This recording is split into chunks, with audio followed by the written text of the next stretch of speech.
Welcome to the Learning Pines YouTube. We hope this video helps. In this video, I will explain how to unlock your Chevy Sonic radio. First, you'll need to find your vehicle's VIN, which is usually visible through the windshield on the dashboard or on the driver's side door jamb.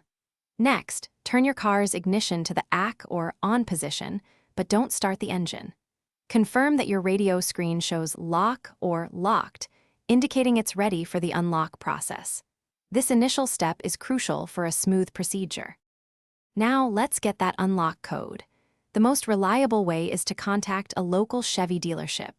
Provide them with your VIN, and they can retrieve the specific radio unlock code for your vehicle.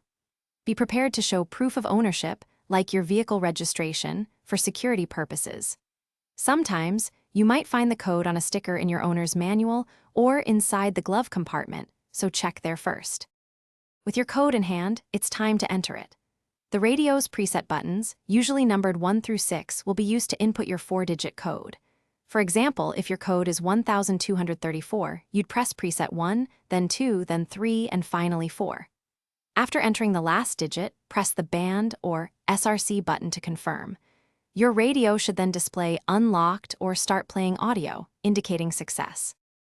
If your radio still shows lock after trying the code, don't worry. Sometimes, disconnecting your car's battery for about 5 minutes can reset the system, allowing you to try again. Always double-check that you have the correct code, as too many incorrect attempts can temporarily lock the radio for a longer period.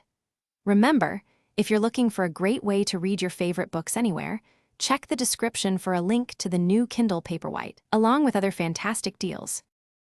Thanks for watching. Consider subscribing if we helped you.